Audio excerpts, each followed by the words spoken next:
இந்த வீடியோ பார்த்துட்டு இருக்க நீங்கள் ஒரு இ-காமர்ஸ் பிஸ்னஸ் ஸ்டார்ட் பண்ணணும் அப்படின்னு சொல்லிட்டு ஒரு ஐடியாவில் இருக்கீங்களா? இல்லை நீங்கள் ஆல்ரெடி எக்ஸிஸ்டிங் ஒரு ஆஃப்லைன் பிஸ்னஸ் ஓனரா? நீங்கள் ஒரு ஆஃப்லைன் பிஸ்னஸ் ஓனராக இருந்தீங்க அப்படின்னா உங்களோட ப்ராடக்ட்ஸை ஈஸியாக அமேசான், ஃப்ளிப்கார்ட், மீஷோவில் செல் பண்ணி உங்களால் எக்ஸ்ட்ரா இன்கம் ஜென்ரேட் பண்ண முடியும். அதுவே நீங்கள் ஒரு ஜாப்க்கு போகிற பர்சன் அப்படின்னா ஈஸியாக ஒரு 50,000 to 1 lakh வரை எக்ஸ்ட்ரா இன்கம் ஜென்ரேட் பண்ண முடியும் அமேசான், ஃப்ளிப்கார்ட், மீஷோவில் செல் பண்ணுறது மூலிமா. இது எப்படி செல் பண்ணணும் அப்படின்றத கம்ப்ளீட்டாக நாங்கள் சொல்லிக் கொடுக்க போகிறோம். And that is our 4 hours 1-on-1 training program. இந்த கோர்ஸில் நீங்கள் ஜாயின் பண்ணணும் அப்படின்னா ஸ்க்ரீனில் தெரியிற இந்த வாட்ஸ்அப் நம்பருக்கு டிஎம் பண்ணுங்கள். ஃப்ரீ கன்சல்டிங் அவைலபிலிட்டி இருக்குது அண்ட் 30 seats தான் per month எடுப்போம். ஸோ கான்டாக்ட் சூன்.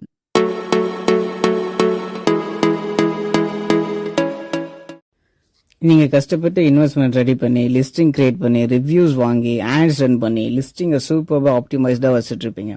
சேல்ஸுமே நல்லா வந்துட்டு இருக்கும். பட் திடீர்னு உங்களோட செல்லர் அக்கௌண்ட்லேருந்து ஒரு லிஸ்டிங்கை யாரோ ஒருத்தர் காப்பி பண்ணி அவங்களோட அக்கௌண்ட்டில் வந்துட்டு லிஸ்ட் பண்ணால் உங்களால் சும்மா இருக்க முடியுமா? அண்ட் இது பாசிபிளான்னு கேட்டிங்கன்னா எஸ், திஸ் இஸ் பாசிபிள். அமேசானே இதுக்கு வந்துட்டு லீகலாக அப்ரூவல் கொடுப்பாங்க. when it comes to generic products there is no control over it. புரிஞ்சிருக்கும்னு நினைக்கிறேன். இந்த பர்டிகுலர் ப்ராப்ளம்ல இருந்து நமக்கு வந்துட்டு வெளியே வரணும் அப்படின்னா நாம ட்ரேட்மார்க்கோட ஒரு இம்பார்ட்டன்ஸை புரிஞ்சுக்கிட்டே ஆகணும். அதை பத்தி தான் இந்த வீடியோல டீட்டெயில்டா பார்க்க போறோம். இந்த வீடியோல ட்ரேட்மார்க்னா என்ன அண்ட் ட்ரேட்மார்க்கோட ஒரு importance when it comes to online business அப்படின்ற மாதிரி டீட்டெயில்டா பார்க்க போறோம். Let's get started.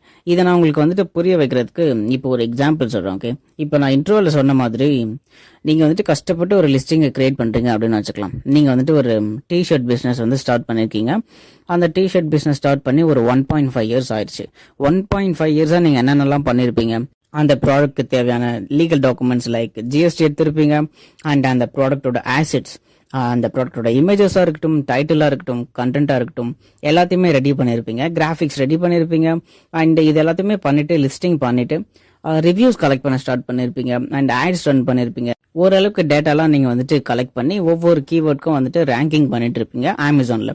இப்போ இது எல்லாமே வந்துட்டு 1.5 yearsல பண்ணிருப்பீங்க. அந்த லிஸ்டிங் வந்துட்டு ஒரு ஷர்ட்னு நம்ம வச்சுக்கலாங்களா? இப்போ வந்துட்டு ஒரு ஷர்ட் அதோட ரிவ்யூஸ் வந்து பார்த்தோம் அப்படின்னா ஒரு 500 இருக்குன்னு வச்சுக்கலாம். 500லயும் நீங்க வந்துட்டு எஃபோர்ட் போட்டிருக்கீங்க.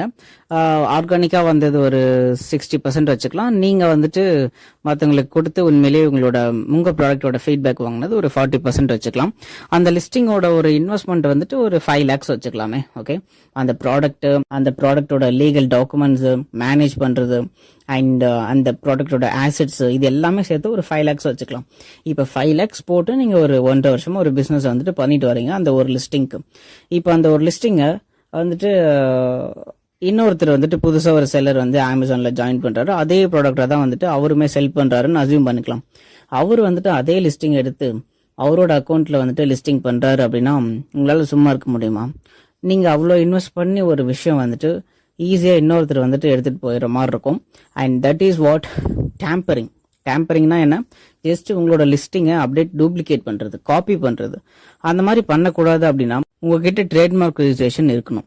இப்போ உங்ககிட்ட ட்ரேட்மார்க் இருந்துச்சு அப்படின்னா நீங்க போயிட்டு அந்த மாதிரி காப்பியே பண்ணிட்டாலும் லீகலான ஒரு கேஸ் அவங்க மேல ரைஸ் பண்ண முடியும். இந்த மாதிரி இது என்னோட பிராண்ட் நேம், இது என்னோட லோகோ, இது என்னோட லிஸ்டிங், என்னோட பிராண்ட் நேம் வந்துட்டு நீங்க யூஸ் பண்றது வந்துட்டு நாங்க அப்போஸ் பண்றோம் அப்படின்ற மாதிரி நீங்க ஒரு கேஸ் ரைஸ் பண்ணீங்க அப்படின்னா அமேசானுமே அதை வேலிடா எடுத்துப்பாங்க.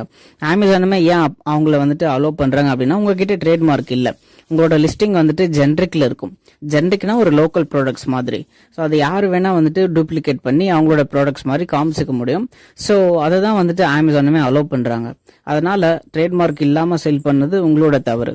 இந்த மாதிரி நம்ம வந்துட்டு இன்னொருத்தர் காப்பி பண்ணிட்டாரு அப்படின்னா அவர்கிட்ட ட்ரேட்மார்க் இல்லாம கேஸ் ரைஸ் பண்றது கஷ்டம்.